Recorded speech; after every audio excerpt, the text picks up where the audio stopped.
So our speaker today is Bart Loeser. He is the president, owner, and business coach at JBL Micro Training Events. And he's going to be talking about emotional intelligence at work. He has been a professional educator, coach, and trainer for over 30 years. He currently advises and trains management staff and team members in the interpersonal skills of leadership, communication, productivity, etc.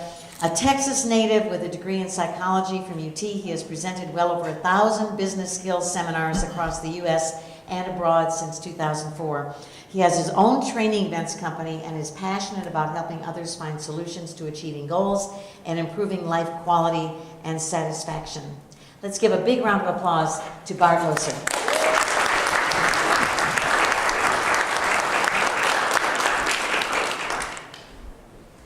I'm very excited to be here today. Welcome, everyone. My name is Bart Loeser. I am from Houston, Texas originally, but I've been here in Austin since the late 70s, so I've certainly seen change. How many of you have seen change in your life? Change is never fun, never easy, but it is what it is. So one of the things, and by the way, is there a way to get rid of that? Do I have to push a button here? Oh, maybe I have to push a button right here. There's magic everywhere in the room. Here's an easy way to do that. I feel so accomplished. Okay, so the day has already started out in a very positive way. So how many of you have heard of the topic of emotional intelligence? I teach about 45 different types of seminars, everything from productivity, leadership development, team building, communication. But my favorite topic is emotional intelligence because it touches upon everything. Emotions are everywhere, and yet do emotions sometimes get in the way? Now, emotions are actually a good thing. They're a great thing, actually. Because before we even had language, the best way to communicate with people was through emotion. You could read people. You could understand people. You could realize that the emotions you've experienced in your life are the same emotions that we all experience. Would y'all agree? Emotions are valuable, but we have to learn how to understand emotions and how to get the best out of how do you use these to work for you, and how do you deal with it when they get in the way. So I want to teach you a little bit about what I've learned about emotional intelligence, and perhaps the most important one is this one. How many of you guys know people who have their boxes? Now, we like our boxes. Actually, many of us love our boxes. We love being in our boxes because when you're in your box, people even say things like, this is my job, this is what I do. I know they're asking me to do this, I don't do that, I just do this. Why do people stay in their boxes? Why do they like their boxes? It feels comfortable. They feel secure. I know what I'm doing here. I feel comfortable. I feel confident. I feel competent. We don't like to step out of our boxes. Would you guys agree that as we get older, we tend to like our boxes even more?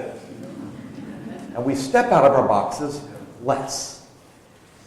There's one problem though, and that is when you get your life to right where you want it to be and you're comfortable and it feels good, you know the answers.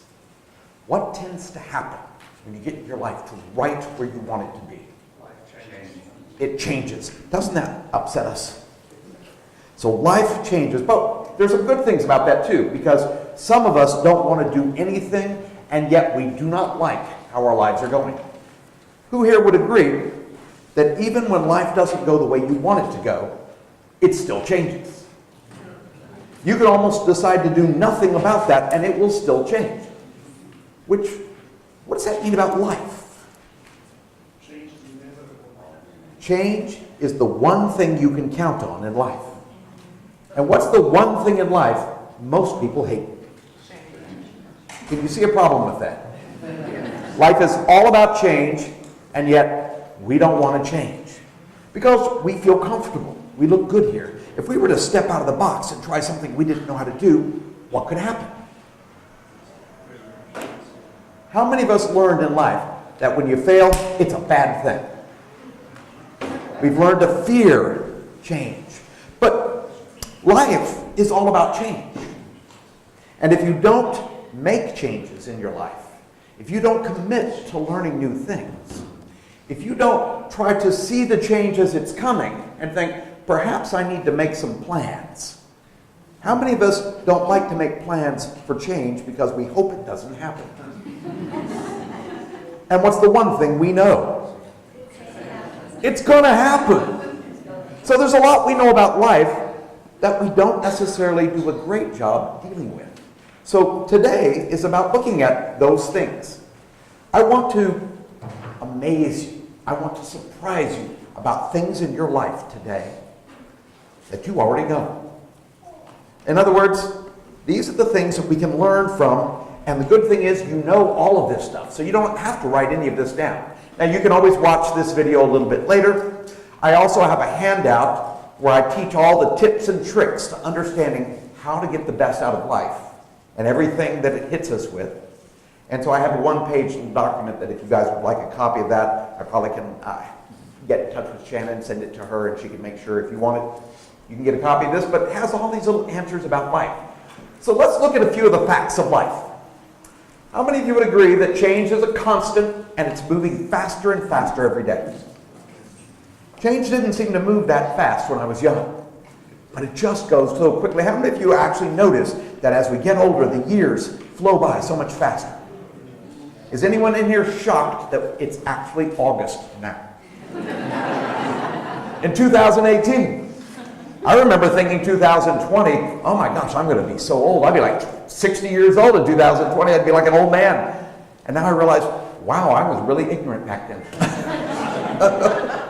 And yet, I am almost 60. So the whole point is that change is happening faster and faster. And so how many of you would love for life just to slow down a bit? Sad part is, it's probably not going to slow down. So the best thing to do is, you best learn how to jump on the train and flow with life. Now, we have little control over life's events. People get upset about that because human beings love to have a sense of control. The problem is, we have control over practically nothing, which upsets a lot of people when they find out, what? I don't have control over things. Do we have control over our health? You can influence your health, but you have no control. There's only one thing that we have control over.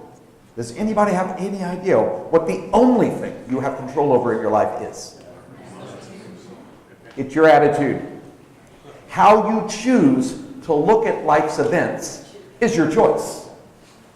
The good thing is, even though that's the only thing you have in your box of tricks, the key is, you've probably heard this before too, attitude is everything. It shapes the direction of your life. If you want to be happier, change your attitude. If you want to have more success in life, you must change your attitude. So it's all about attitude. It's the biggest influencer of the direction of our lives. I'm going to spend a good amount of time today talking to you about how to influence your life, and almost all of it's going to be about attitude. Next, another thing that people aren't too happy about, it's not the events that determine the quality of your life. Does anybody in here know some people who aren't always happy about their lives and the direction their lives are taking? And there are other people who have worse things that happen to them, but somehow they don't let it get them down. What's the difference? We all have good and bad things that happen in life. And the way we use the terms good and bad is, do you like it or do you not like what's happening? That's what makes something good or bad. Nothing is either good or bad. It just is. How we judge it has to do with how we choose to look at it. How we choose to look at it is the only thing you have control over in life, your attitude. And who here knows some people who are experts at living their lives wearing very dark glasses? How does life look when they wear very dark glasses? It looks very dark. Now, could they change how they see things? What's one thing they might be able to do? They could change how they see it. Take off the glasses. You could actually take off your glasses, clean them off. Would life look very different if glasses were totally smudged and you cleaned them off and you now could see? So today is about seeing things a little more clearly. It's about changing attitudes, which is under your control. So it's not the events that happen in your life, it's how you choose to look at those events that make the difference. Now life, how many of you have heard, is not fair. But life is also not unfair.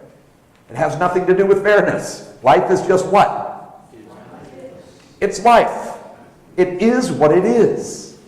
It's how you choose to deal with what life brings you, what it hands you, those lessons, how you choose to deal with those that make the difference.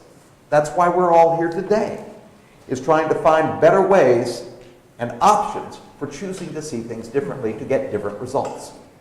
So one of the things that we're going to focus on is why we have these challenges. And one of the biggest challenges we have is as human beings, we are far too smart for our own good. We have this brain up here that tends to overthink things. Have you guys all heard of the prefrontal cortex right here? Human beings have the largest prefrontal cortex of any animal on this earth. And what the prefrontal cortex can do, the magic it does, is it can create scenarios in your mind, and you can think about the what-ifs. Now, I will ask you guys, how many of us, when we think about the what-ifs, we're thinking about the worst-case scenarios? We worry. And is worry helpful, David? No. But I feel like I'm doing something. Exactly. You feel like, perhaps worry might motivate me to do something that'll be helpful. So if I worry something's going to happen, it might be a good thing. But worry is rarely ever a good thing. It's rarely ever helpful, but it's what we do in our minds. Our minds create scenarios, but for every worst case scenario there is in life, are there not only best cases scenarios as well? Do we have best case scenarios? If you could get really good at looking at all the scenarios, but focusing your attention on the best case scenario, do you have a better chance of achieving it? There was a book that came out years ago called The Secret. Who here has heard of that book? They made a movie about it. Well, about 10 years ago when it came out, it was all the rage. Oprah was talking about it. Everybody's talking about this book, The Secret. And I thought, well, I'm going to be going down to Australia and be teaching down there. And so since it's written by an Australian, I probably should read this because I'm going to get asked questions about it. And people are going to say, well, have you read it? And I'm going to say, I don't know. So I started to read the book. And I got through about the third chapter, and then I just stopped reading. I got less interested because I found out something. It's not a secret. I know. There was a book that came out in the 1920s that spelled out everything that's in that book. It was called The Power of Positive Thinking. If you believe in something and you don't let anything get in your way, you have a vision for what you want, and you just go for it. Every time in life, unfortunately, you will always have barriers that get in the way of getting what you want. What can you do about these barriers? You can find a way around them. You can find a way over them. You can find a way to get that barrier out of your way. Could you achieve what you want at that point if you don't let anything get in your way? Now, will things get in your way? Always. That's what happens in life. But you have choices. The thing is, though, the people with the very dark glasses, when they encounter the things that get in their way, what do they usually do? They give up. They stop. But it's okay because it's not your fault you weren't able to get there. Look what got in your way. I'm too old. I'm the wrong gender. They don't like a person who doesn't have the experiences I want, so I can't get what I want because I don't have the experience.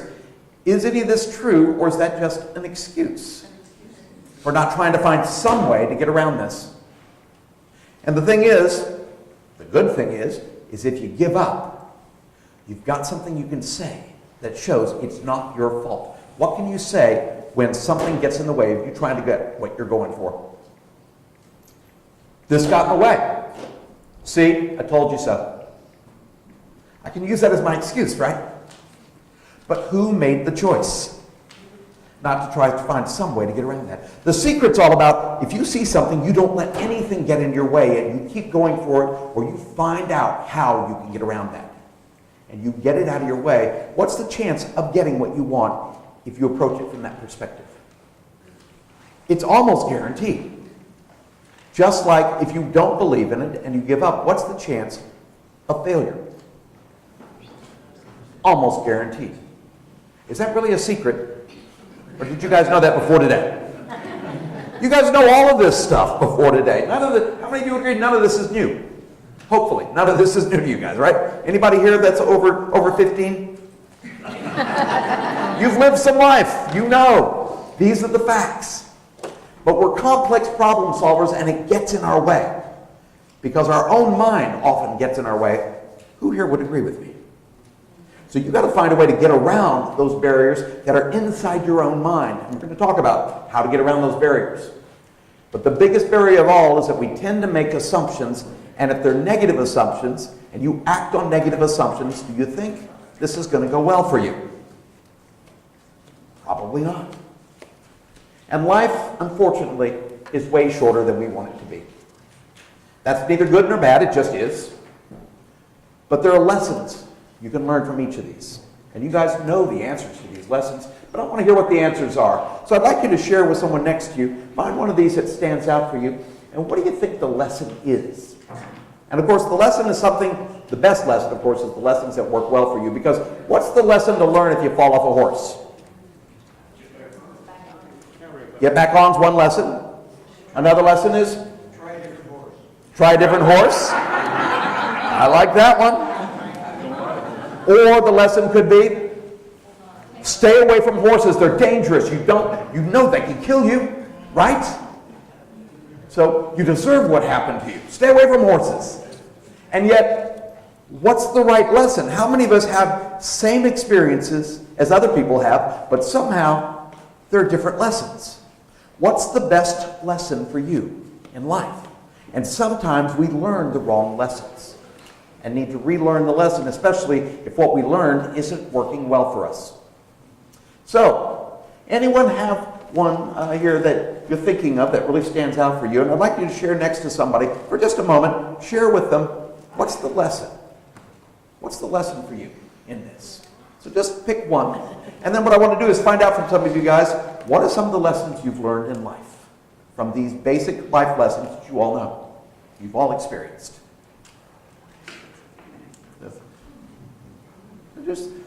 Well, actually, why don't we try something here? I know we've got, just choose someone next to you and just share what's one lesson. You don't have to get too much into it. Spend about 1 minute sharing how you see it. They'll spend 1 minute, and then I want to hear your answers. What are some of your answers? Be prepared to share if you like. And you have a choice. You can be in a group of 3 if you want.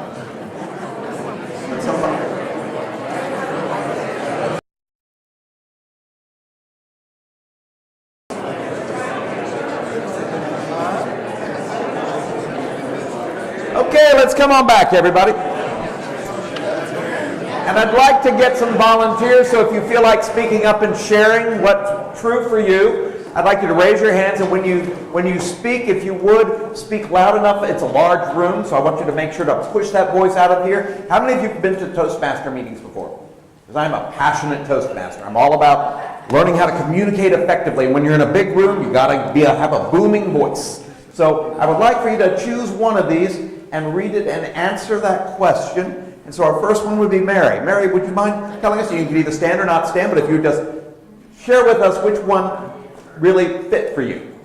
I think attitude is everything. Right now, reading job transition is difficult, and also for more experienced worker, maybe more challenge.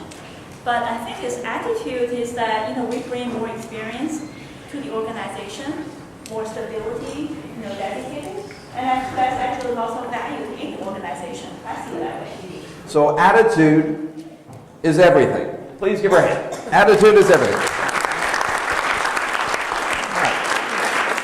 Who else would like to share?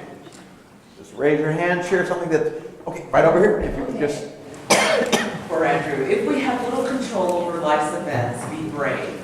And then for me, it's like keep moving, don't get stagnant.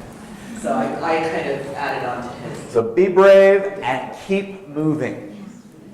Yeah, don't be stagnant. Don't let life just hold you back. Anybody else have the same one who might come up with a different answer? Anybody have a different one for that one? Okay. Yes. Control is an illusion. Control is an illusion, and it is. But it's an important illusion. Because does anybody know what the number one cause of stress for human beings is? A sense of a lack of control. When we feel like we don't have control over something, we get stressed. Because I'm going to teach you some things about emotional intelligence, but one of the most important things to get about emotional intelligence is that can people stress you out? Can people make you angry? Can people hurt your feelings? So I want everybody to look to your left. Now look to your right. Now look to your left again, then your right, then your left, then your right, then your left and right. No! People cannot stress you out. You choose to get stressed. People cannot make you angry. You got angry. That's the fact. People cannot hurt your feelings. You felt hurt. Who's choosing to react? Who's responsible for your reaction? People can push your buttons, but whose buttons are they? And you could cut the wires to the buttons so they can push them all they want. You don't have to react. And how many of us, when we react, we do not actually choose the best approach when our emotions are high? So when your buttons get pushed and you react or your emotions are high, you might want to think, wait a minute, who's in charge of my emotions? Because will customers push our buttons? Why do they like to push our buttons? Because if we react in a way that's less than professional, whose fault is it? Is it theirs for pushing our buttons? Is it ours for choosing to respond that way? So that's what this topic of emotional intelligence is all about, is learning how to understand your emotions and get better control over those emotions, even though you don't have absolute control. But the thing is that if we can get better control, how many of us would reduce our stress level? Because people cannot stress us out. People cannot hurt our feelings or make us angry or make us feel guilty. Not even your mother. And how many of you can think back and say, oh no, you just don't know her. People cannot make you feel anything. They don't have that kind of control over you. Only you have that control, and that control comes everywhere from what's inside here only. So you can learn to control it differently, and that's the key to emotional intelligence. So great point about control, because even though we don't have control, you can make choices, and out of those choices, it gives you a sense of control. And how many of you would agree? Your stress level goes down a lot more when you feel like, I've got some control here. And the only thing you have control over is your attitude, which is everything. So, not bad. So what's another one that stands out for you? Yes, Susan. I kind of get confused. I mean, when I was young, my dad, he tried to educate me, like, you need to imagine the worst scenario. For example, if we plan to go to picnic during the weekend, he will say, you need to prepare. Maybe during the weekend it will be raining. I think he will protect me, don't like have a high expectation and get disappointed. But now I feel kind of doubt his education style, because every time I will kind of imagine the worst scenario, I don't think it's good. You make a good point. She was taught by her father a wise lesson, which is you should always think the worst of a situation, because then you'll prepare. So when you go to are going out on a picnic, be prepared that there may be nuclear war going on at the time while you're out there. Wait, that might not be terribly realistic, but I get your point. You might prepare for rain. Because could that happen? Have you ever planned a vacation and it was going to be perfect? And then something got in the way and it ruined your vacation. Does it have to ruin your vacation? No, you just make other plans. Like I rarely will go to a museum unless it's a nasty day. If it's a rainy, nasty day, of course it's the perfect day to go to some indoor event. I love going to museums then, so I'll go to a city and if it's beautiful, I'm going outside to the parks. I'm going to go wander around and enjoy the exteriors, the outdoors. And if it's a nasty day, I'm going to do indoor stuff. But you don't have to let anything impact the quality of that vacation if you plan ahead and realize it could be all things. But you can't plan for everything because obviously, what could ruin this event? A tornado, right? What's the chance of a tornado happening right now? Not likely. So there are some things, yes, you want to plan ahead, so he's wise in helping you do that, but always thinking about all the worst case scenarios and not balancing it with, and that's what it's all about. It's all about balance. Life is all about balance. So it's an important lesson to learn, but how many of us learned lessons, or we heard this, and I said, I guess the lesson is, no matter, even if it's a sunny day, you better bring all your rain gear with you. Pack everything you might need. Well, is that true? Is that necessary? No, but he did teach some wise things. So it's helpful, but it wasn't quite the lesson he was going for. How many of us learn perhaps a different lesson from what they intended to teach us? But it was a great intent. He had great intent. He cared. And I love that. So thank you for sharing that, Susan. Who else has one here that speaks to you? Yes, right here. If life is short and unpredictable, eat dessert first. Oh, I like that. Eat dessert first. That's a good one. So it's like, for instance, if life is going to be short, we could all be dead next year. So spend all your savings, right? Well, again, it's balance. That doesn't mean you don't do something and have fun. You've got to balance it. Because anybody here ever worry about, I'm going to save up all my vacation time until I'm 65, and then at 64 and a half we die? It's like, wait a minute. Could that happen? But you could also live to 75 or 80. You got to plan for both. And that's the thing. It's all about that balance. But that's a good point. Don't sacrifice, especially if you really want something now, you find a way to make it work. Now, it may not be exactly the way you're going to do it. You don't spend all your money, but spend a little money to have some fun today. Because you may not have tomorrow. So, good point. Another one. Act on assumptions. In fact, I was seeing the job loss much in advance, maybe 2 years in advance. Mm-hmm. But I assume that it's not going to happen to me. Ah. And the act is not doing anything or not acting to take the precautions.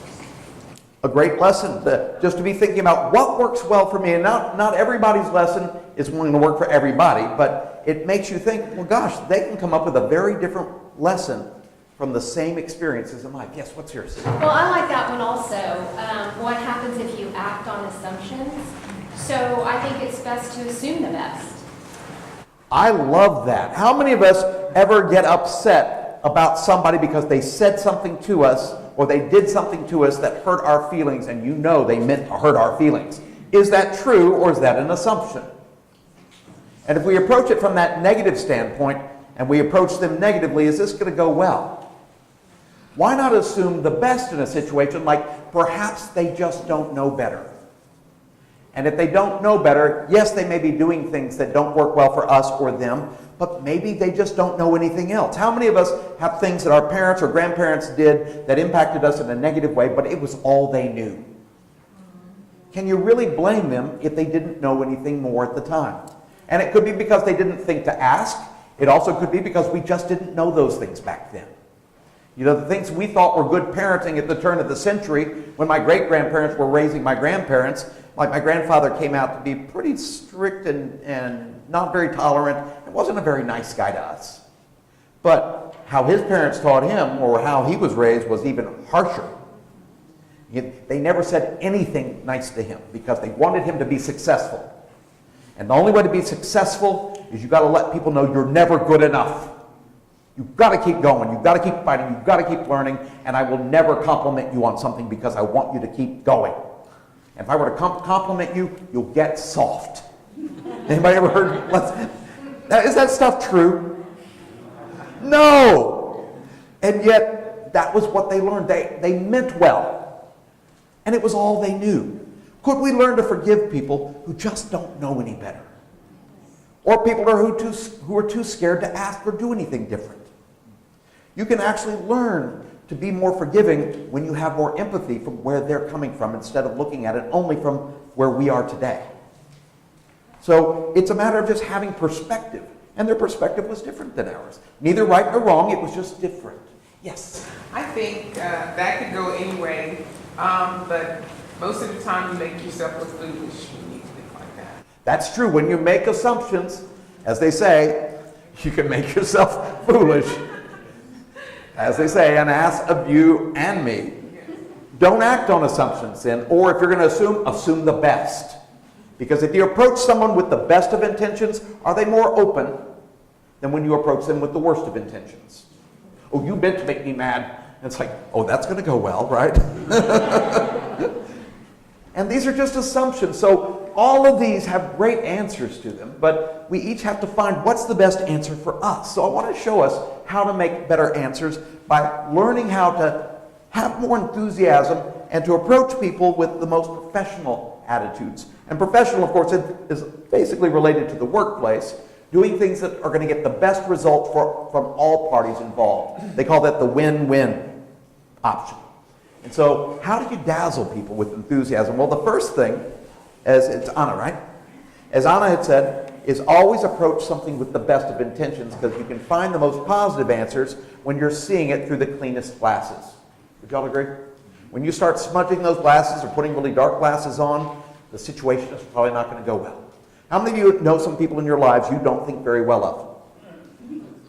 And you would like whatever interaction you have with that person to go well. How can it go well if you can't even approach it in a positive way? You've got to begin to see those people in the most positive way. And if that means at least saying, perhaps they just don't know any better, but their intent is meant to be good. So we have to find better ways to approach people, and yet, how many of us sometimes even start our day feeling like we're parachuting into a pool full of crocodiles and alligators just waiting to bite us on the butt? Is it hard to have a good attitude when this seems like what your life is every day? Who feels like this sometimes? It's not easy to stay positive. And yet, if you can't approach something from a positive perspective, what's the chance that this day is not going to go well? But who's choosing to create that outcome? By looking for only the negative things. You guys know some people who tend to have some negative attitudes, and they talk to you and complain about how awful their life is, and then when you point out something positive, they say, oh yeah, there's that, but look at the rest of it. And yet their life is all of this stuff. They just don't look at the positives. And yet positive people will look at all the positives, and then you bring up this negative thing and say, oh yeah, there's that, but look at all this. Raise your hands here if you would like to be happier in your life. What is the key to being happier? There's only one thing. Being happy is easy. You only have to do one thing. Choose. That's the beginning of the sentence. What are you going to choose? Choose not to be happy, but to have an attitude of gratitude. Choose gratitude in your life. How many of you basically have your health? Did you guys walk in here on your own legs mostly? Did you guys walk in here being able to breathe well? Are there people in this world who can't breathe very well? People in this world who don't know where their next meal is going to come from? Do you guys have an idea where your next meal is going to come from?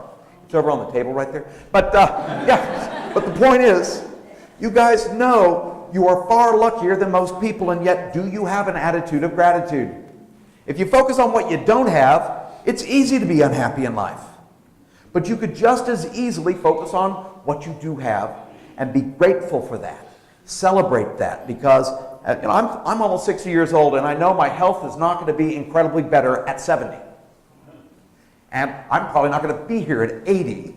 That's just a likelihood for my life. I mean, it's just the way it runs in my family. I'm not being positive or negative. It is what it is.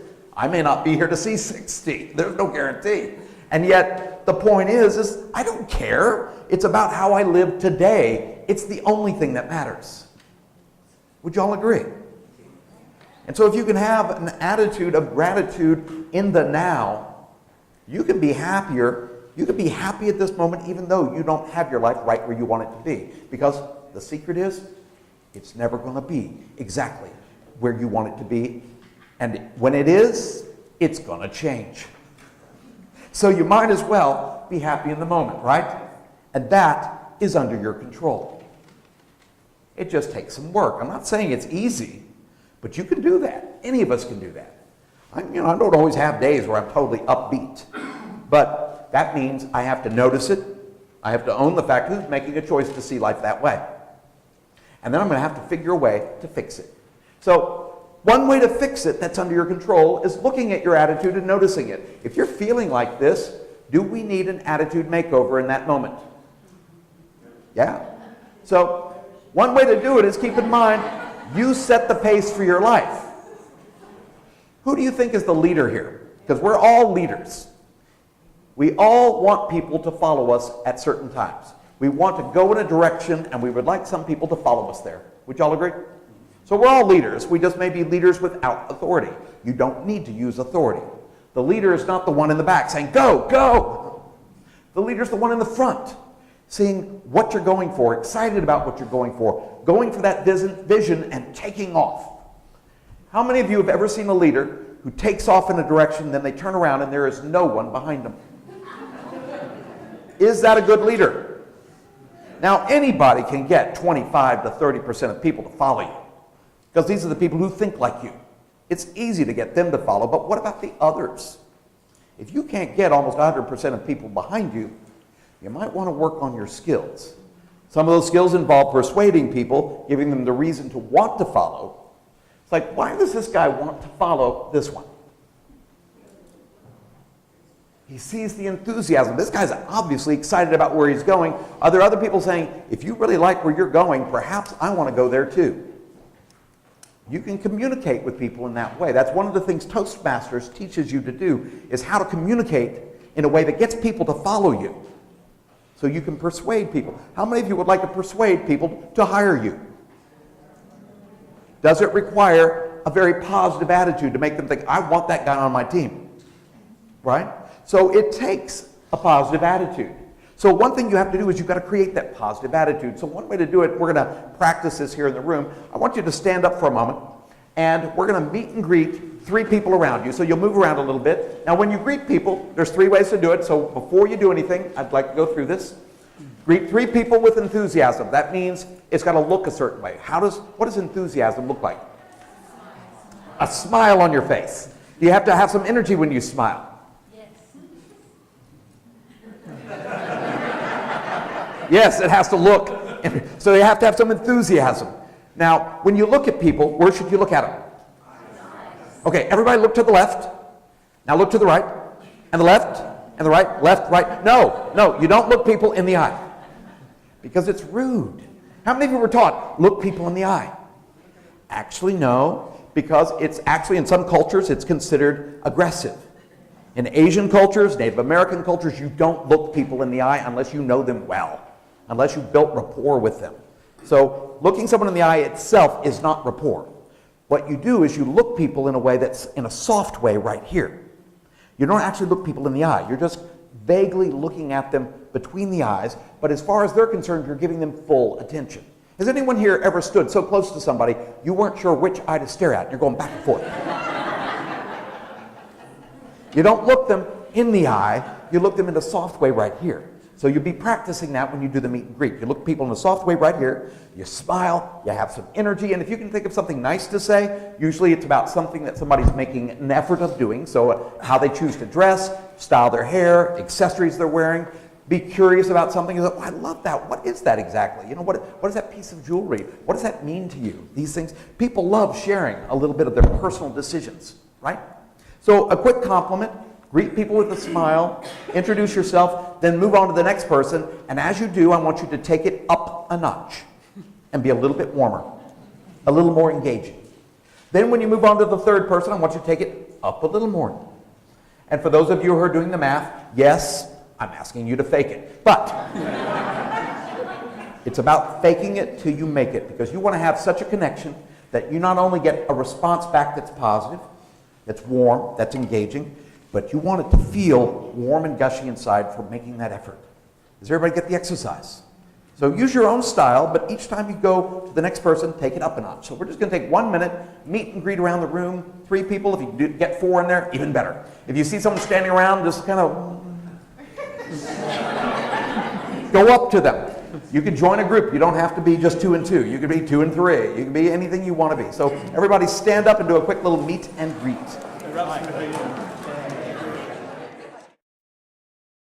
Raise your hands above your head if for a moment you're feeling brighter and more engaged than you felt a minute ago.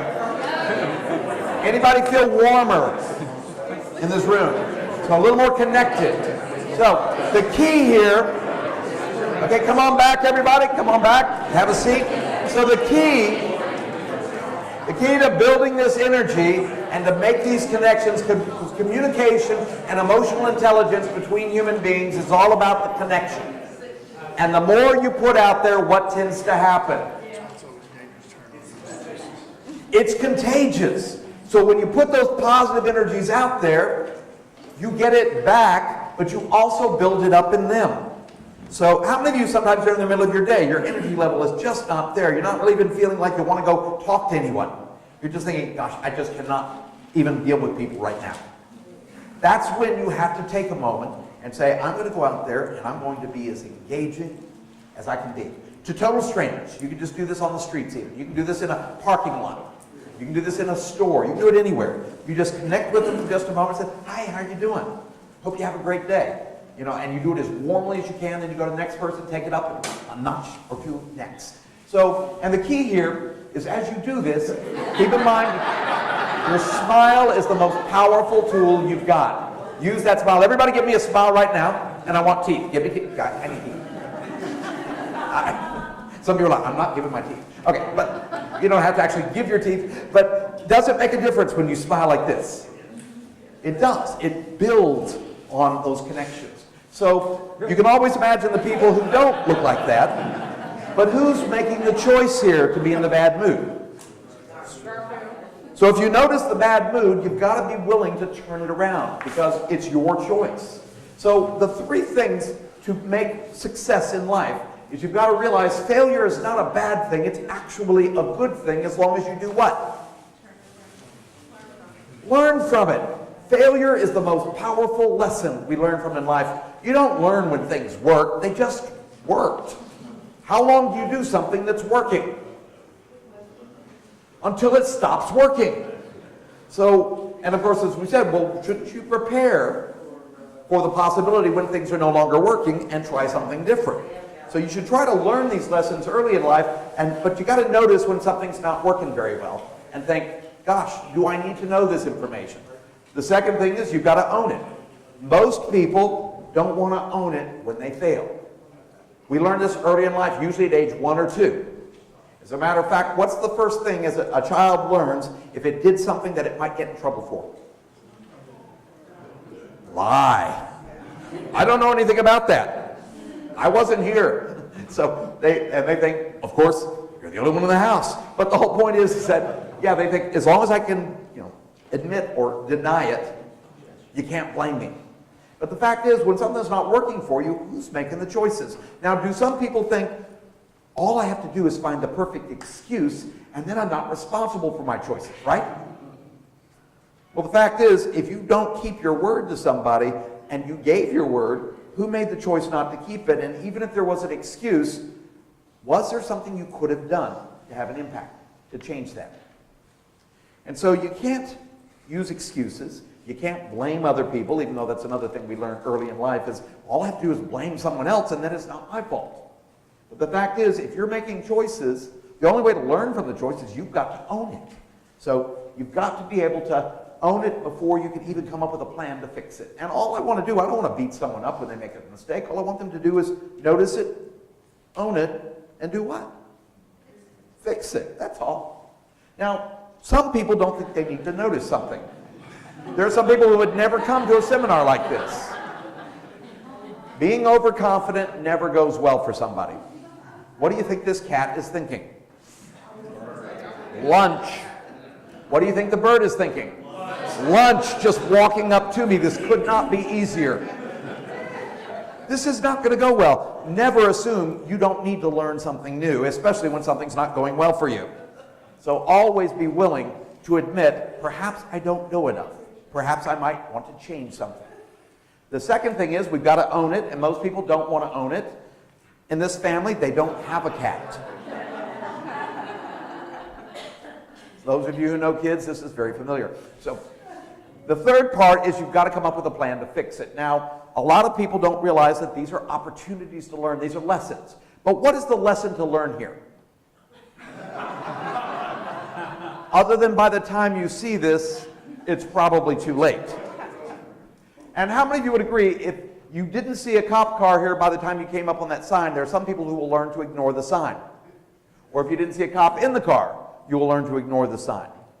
You know, you guys may have done some personality style testings before, but how many of you know there's 4 basic types of people? There's one type of person who believes rules are meant for other people, not them. You might even be able to name some of those people you know in your life like that. There are other people, another 25%, who believe rules should be followed as long as they're convenient.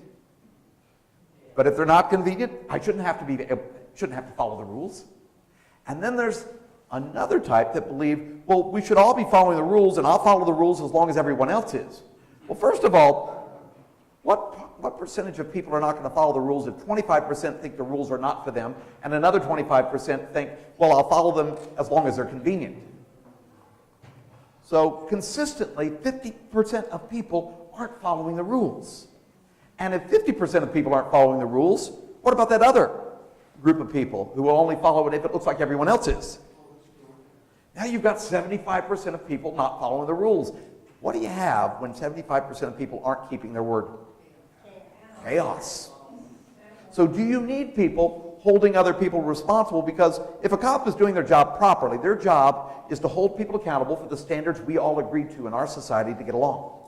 That's the only thing, that's their job, is to enforce the standards, that's it. Now, there was a study done in the workplace that showed that 83% of some employees believed that they would do a better job if they did not have a manager. What percentage of teenagers think they would be more effective if their parents just left them alone? Is that true, or is that an assumption?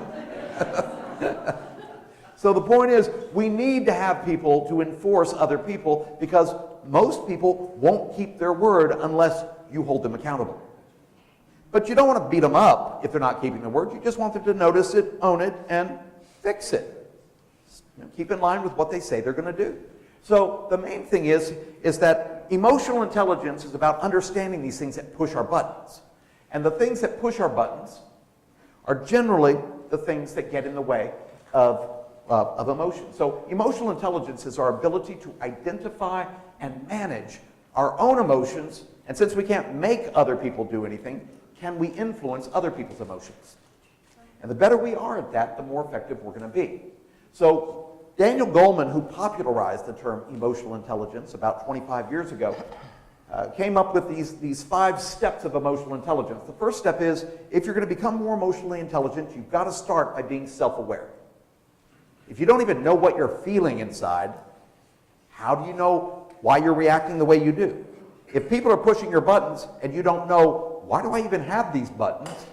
How do you control your buttons? And sometimes those buttons come from an early age. So self-awareness is where it starts. Then you've got to regulate. Okay, so if this is how I feel, what do I do? How do I react? The problem is, for human beings, we don't even know what our emotions are. That's a problem, just identifying the emotion. The second is, how do you control that emotion once you do identify it?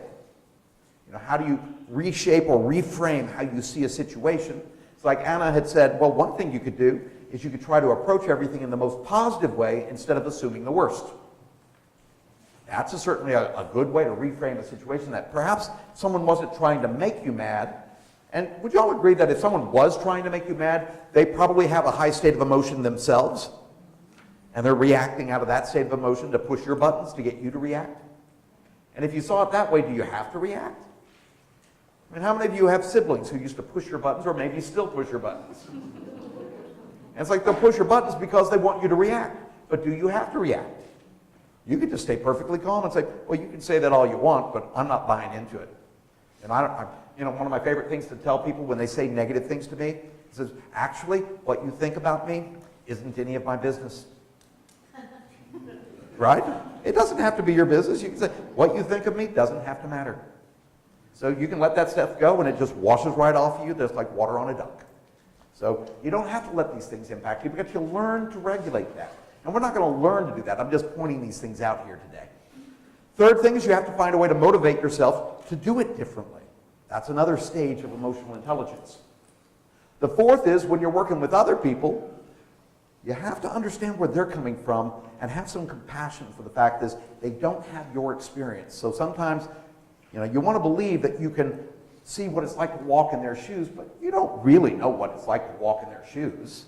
But you can have feelings for what they're feeling because you've had those feelings before. You know what those feelings are. If they're having a certain feeling, you can have empathy for that. And the most important thing is if you build strong relationships, positive relationships, things will go better for you with that individual. So, start just with a little bit with self-awareness. The biggest problem we have with self-awareness is that we make assumptions, as I said, and we base our assumptions on our beliefs, our perceptions, and our experiences. Where do we get our beliefs from? What do we believe to be right and wrong, true, false, fair, not fair? It comes from our experience, especially our early experience. And once you get that from your early experience, your parents, your culture, we don't like to change our beliefs. Sometimes we just want to accommodate the beliefs. And I was kind of a slow kid when I was growing up, and it took me 2 years after discovering proof that there was no Santa Claus to actually change my mind and believe that there wasn't a Santa Claus. I was playing, we were just playing games with my cousins around Thanksgiving, and we were playing tag, and I hid in my parents' closet. And while I was hiding back there in the closet, I turned around, and there were some boxes wrapped like Christmas gifts. Now, what time of year was this? Thanksgiving. Now, how could there be Christmas gifts in the closet? Now, of course, there's only one possibility, which is somehow my parents forgot that Santa also had more gifts for us last year, and somehow they've been sitting in this closet, right? And then I realized, wait a minute, I was in this closet a couple weeks ago and there weren't any gifts in there. And I thought, something's wrong here. And I said, because Santa only comes one day a year. What day is that? Christmas Eve. Not a minute before, not a minute after. It's Christmas Eve, right at midnight. That's when he comes. So, anybody ever open up Christmas gifts before Christmas Eve? Anybody ever do that in their families? Were they from Santa? They can't have been. Those were your parents' gifts. Afterwards, the next morning, there were the gifts from Santa. And you knew that. We all know that. That's the facts. Yeah. So, and yet, I didn't let go of this, but it took me another 2 years before I finally realized, wait a minute. I hate to spoil this for you guys, but Santa's not real. But I believed it, and I even accommodated that belief even when I was faced with the opposite truth, the facts. I still didn't want to let go of those beliefs. How many of you know people who don't let go of beliefs sometimes? They just sometimes accommodate them when they don't serve us. Well, we have these beliefs, these perceptions, what we see. When I was young, I was in school, and I noticed at about the age of 10, I was kind of a slow learner. I told you guys I was not a very smart kid. I was kind of dumb and a little slow. But I would sit in the back of the class, and the teacher would be writing up assignments at the front, and I'd be trying to write it down. And when I would write it down, I'd get about halfway through, and the teacher would already be erasing it. Now, everyone else in class would get it written down but me. So it just shows you, it's like, oh, God, I must be really slow. But then I began to realize, when I sit up at the front of the class, I don't have any problem getting the assignment down. Does anybody know why? I was half blind. That shows you how dumb I was as a kid. I was 10 years old before I realized I couldn't see. Right? Isn't that pretty dumb? No. It was all I ever knew. I didn't know anything else. It was my reality. But it wasn't true that I was dumb. That was the lesson I learned by being half blind and not realizing, there are other options. There are other ways you could see. Yet my beliefs, my perceptions, and my experiences, who else had mine? Who has yours? Who has your beliefs, perceptions, and experiences? But if you had an identical twin, wouldn't they be just like you? Right, Alfonso? He could be completely different even though he might look exactly like you. So no one has our beliefs, perceptions, and experiences, but who should? Shouldn't people have ours? I mean, let's look at this for a moment. Of these four shapes, which is the most different and why? There's one right answer. It's the square. But why is it the square, Tom? Can everybody see all the rest have curves? The square does not. It has all 90-degree angles. The others, different angles. So does everybody see why it's the square? It's the obvious one. And yet the trick is, it's not the square, it's the circle. How is the circle even more different than the square? It's got how many lines? One, going how many directions? One, it's either going that way or it's going that way, but it doesn't go different directions, right? All the others go different directions. So it's basically a perfect figure in many ways, right? Does everybody see why it's actually the circle is more different than the square? Does everybody get that? And yet the right answer is this one. Let me tell you why. You'll see. You'll see. It's the, I'll show you. It's the only one with a straight line and a curved line. It is the only thing that is half of something, and I even made the crescent taller to show you this is the smallest of all of them. So, can everybody see why it's the half circle? No. Does anybody think I'm going to go on to the crescent next? No, it's the half circle, I just told you. I mean, how could it be the crescent? Now, I do admit, Mary, that I did say the crescent's taller than the rest of them, but what's the most narrow of all four? Oh, you're right. I can't tell from where I am, but you're right. It's the most narrow. But what has the sharpest points of all of them? Well, what's the only one with two different curved lines? Well, isn't it true the square, the circle, and the half circle here are all standard geometric shapes? This one is not a standard? Or a shape? Didn't I ask what's the most different? That's 5 differences. All the others are like 3, maybe 4. So actually the most different is what? It's the crescent. Raise your hands if you got it. It's the crescent, right? Who guessed the crescent in the beginning? Right? The same people? Really? Okay. So I would have thought every hand be up in the room at this point. Well, the point is, in this game, there are some people who don't like this game. And the people who tend to hate it the most are usually the ones who choose the square. And they're always the first ones to come up here and say, hey, Bart, I just want to show you something. This one, and this one are all phases of the moon. That's one more reason why it's the square after all. So actually, for those who chose the square, you're right, it was the square. So what is the point that I'm making? Everybody sees it differently, but isn't there just one right way?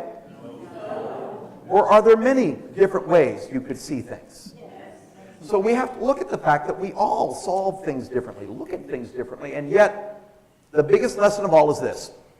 We all as human beings have a bit of an ego, and we all love to be right, and we hate to be wrong. Would you all agree? But we don't mind making other people wrong. How often do we do that? Anybody here ever drive a car and you have someone who comes along with you who wants to tell you how to drive? We do it all the time. And is there only one right way to drive? There's many ways to drive. And any one of them can be the right way. And who should get to choose what the best way for them to drive is? The driver's the one taking all the responsibilities, right? The passenger should have nothing to say unless you're doing something that truly puts them at risk, which is rare because how many of you ever drove with someone who is now dead from a car wreck that you were in? I mean, it's rare, but it doesn't really happen very often. So the whole point is we love to make people wrong, and the problem is when you make people wrong, do they want to listen to you or do they just want to fight you? So the key here is don't make other people wrong. It's just another way of seeing life, of looking at situations, and they believe the way they see it is right. So when you say things like, oh, you're wrong, what's true is that's not how I would do it. That's very different, but that's the same thing. That won't work. Is that true or is that an assumption? That's an assumption based on my beliefs, perceptions, and experiences, and quite frankly, the truth is, I don't see how that would work. Is that different? Or is that the same thing? It's just said in a way that makes them more receptive. How many of you would like people to be more receptive to how you see it? Will they be receptive if you make them wrong? And how often do we do that? All the time. If you break this one habit, your life will be 100% better. One habit. And yet it's the hardest thing to do, because the way they see it, we're right. This one here, that's a stupid idea. Is that true, or is that an assumption? Oh, that one's true, right? No, it's an assumption. And what is true, it's harder to see this, but what is true is I'm not getting it. I don't see the value of that idea. Would you agree that that's really what you mean? And if you were to say that, would you get a different response when you're not making them wrong? So if you get in the habit of communicating in such a way where you can share how you see it, but you've got to first be willing to see how they see it. So the key here is don't make them wrong. As a matter of fact, if you can make people the opposite of wrong, and what is the opposite of wrong? Make them right. Validate how they see it first before you try to get them to see how you see it. Would they be more open to listening to you? As Stephen Covey says in his 7 Habits of Highly Effective People, habit number 5, seek first to understand, then to be understood. Always be willing to seek first to understand, but how many of us think, I don't care how you see it, but you do need to care how I see it? Does that work that way? No. We all know this stuff, but how many of us act on it? So you're going to have to catch yourself, and instead of making and acting on assumptions, just notice the assumptions, and then ask questions instead. And say, excuse me, I have a question here. This is what this looks like to me. Tell me, how does that look like to you? Now, does this sound like I'm making them wrong, or am I just asking questions? So always seek information by asking questions first, not making them wrong. Because do they think they're wrong? They think they're right. And when people think they're right, what do they want other people to do? Agree with them. So it's the hardest thing to do as human beings, but if you can find a way to not make them wrong and yet try to do the opposite first, I got to find a way to do 3 things. I have to listen to you. How many of you don't want to listen to some people? Well, if you don't listen to them, they're certainly not going to listen to you. The second, all communication is assumption. There's only one way you know that what you heard is what they meant. What's the only way you can know that? You'd have to repeat it back to them. So the second step is you must acknowledge what you heard. So what I'm hearing is this. Is that what you mean? And then we have to have an agreement. Yes, that's what I mean. Or no, that's not what I mean. What I mean is this. Now, does it sound like you're listening? Because what's more important in communication? That I got your message or that you felt heard? And so I've got to acknowledge that you feel heard. And then the third and most important is the hardest. You've got to validate how they see it. And once you listen to them, acknowledge them, and validate how they see it, no matter how upset they are, they will calm down and listen to you. And how many of you would like people to, you need to calm down and listen to me? That's not going to work. Who has to be the bigger person? Anybody here a first sibling, an older sibling? What's the hardest part about being the oldest sibling? You're held to a higher state of accountability than anyone else. You've got to be the bigger person here. In communication, if you fail to communicate your idea across to the listener, whose fault is it? You're the one who wanted to communicate, so if you didn't do it successfully with them, then who's at fault? The first thing you could always do is apologize the moment you realize there's been a miscommunication, and accept full responsibility for failing to communicate your idea successfully across to them. It's not their fault for taking it the wrong way. And if you didn't get them to repeat back what they understood, you just assumed they understood, just like they assumed they understood. Now, they have some responsibility, but who wanted to communicate? And if you were the one wanting to communicate, you are 100% responsible for making sure that happened. And all communication is assumption. So if you don't get people in the habit of repeating back what they understood, and you don't get in the habit of repeating back what you understood when it's important, you're just acting on assumption all the time. And what's the chance those assumptions are wrong? And how often do we want to make other people wrong? So you've got to make them right. People don't like it when you make them wrong, but is it okay if you're the one who's wrong? Do they mind if you're the one who's wrong? always be the one willing to admit that you might have miscommunicated, and if so, I apologize. Are they now open if you want to clarify? Yeah. And always be the one who's just not understanding. So instead of saying, look, you're not making any sense, instead say, look, I'm not really following you. Are they more open to that? And who's got to be the bigger person if you want the result? So these are the keys to emotional intelligence. So always be sure to listen actively, and that means you have to acknowledge what you understood and then validate, and you will be much more successful in your life and working with other people. And emotional intelligence isn't just about your emotions, it's also about their emotions, and you need them to calm down if you want them to be receptive to you. Would you agree? But who's got to be the first one to be calm? So the key is that we've got to keep ourselves calm, but imagine for a moment, now this room is okay, but if we had an elephant in this room, would that be a problem? Yeah, I'd be knocking over chairs, killing people. We've got to get the elephant out of here. How do you do it? Is it going to go through those doors?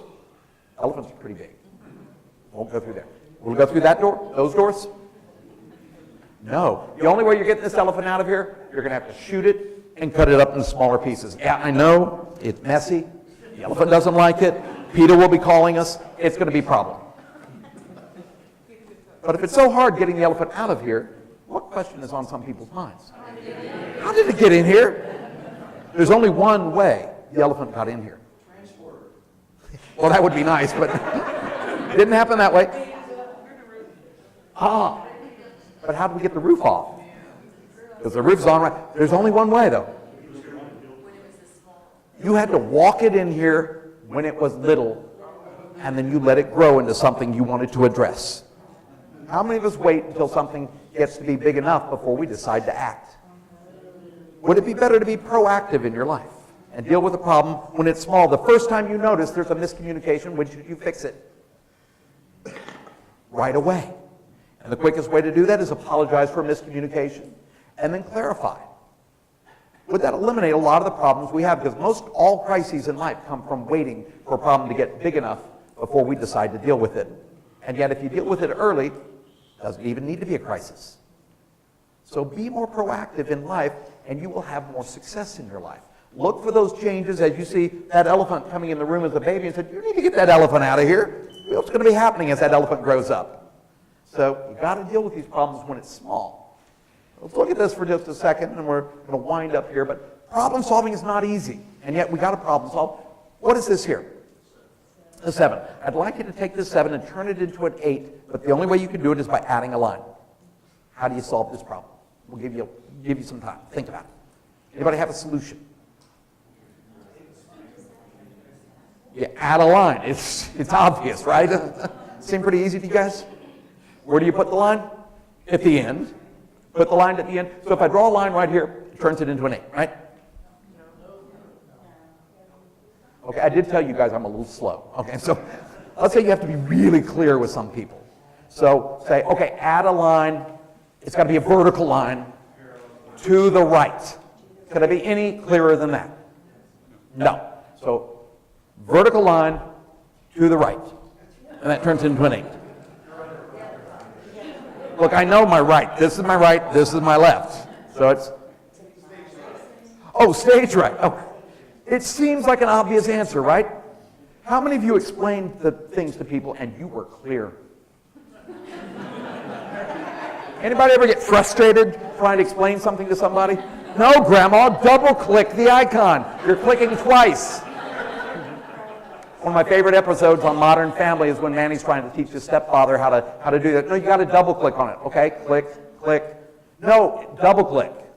I did that. Click, click. No, you're clicking twice. Okay, click, click. No! It's like click, click. Okay, click, click. No!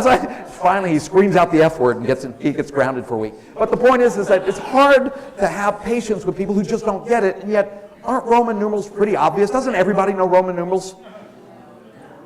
I do a lot of teaching with Native American communities, and on those reservations, they do not teach Roman numerals. So is it that obvious to everyone? What's obvious to you? How many of us have difficulty having patience with people who don't have our experience, our beliefs, our perceptions, and yet you should. It's common sense. What's common that everyone has learned? So the key is here, what is this here? It's a 9. So the key is a 9, solve this problem the same way we solved the other. You can only, let's turn it into a 10. No, let's turn it into a 6, but you can only do it the same way as before. You can only add a line. Now there's 3 ways you could do it. So if you have an answer, just raise your hand, but do not shout it out. You may have seen this before. Okay? So one way to do it, and this is probably the most obvious to you guys, you draw a horizontal line through the center right here. And then if you were to cover up the top half and turn this whole thing upside down, what would you have? You cover that up? A V and an I, right? Who was thinking that? Nobody? Oh, okay. Here's another way you're probably thinking about it. Who here is pretty good at math? 1 times what is 6? 6. Did I say it had to be a straight line?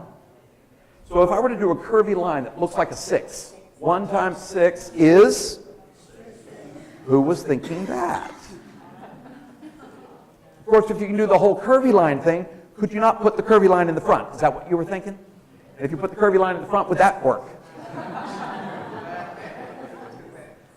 So what I want to leave you with today, and there's a lot of lessons you can learn from emotional intelligence. I teach a whole class on that, and I do offer, in the month of August especially, I'm going to start doing online classes to teach people communication, emotional intelligence, leadership development, and you guys are free to come and join us on that. It's going to be a Zoom call, internet calls, and I'll let them know more. I'll tell Shannon about it. She can let you guys know. But I teach these sort of things because if you can take this information and build on it, how many of you would be more successful in your life? And this is the basic stuff that we should all know.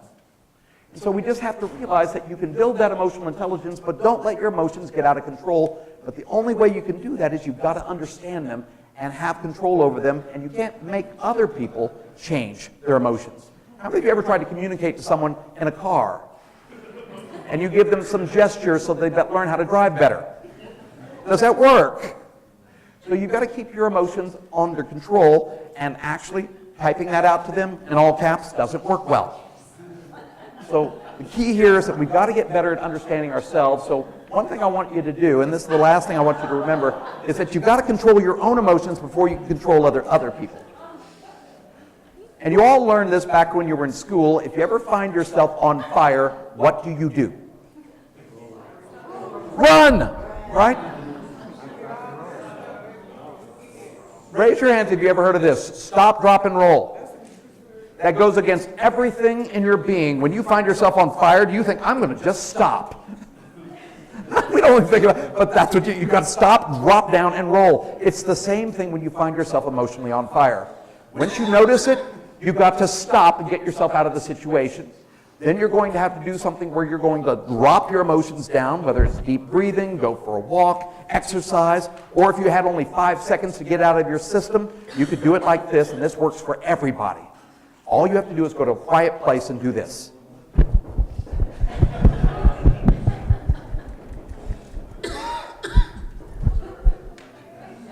I'm almost 60 years old. That's not so easy anymore, but I'll tell you. You do that for 5 seconds, you will actually get those emotions out of your body. You express those impressed emotions. Take a few breaths. You can be pretty calm at this point. And do you need to be calm when you're going to try to get other people to get calm?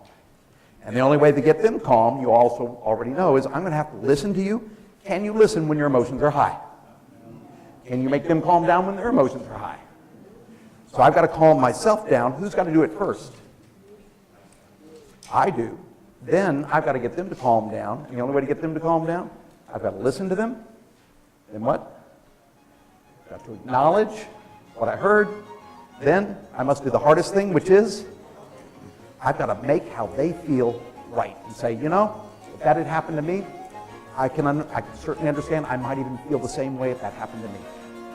Would they be more willing to listen to me if I validated?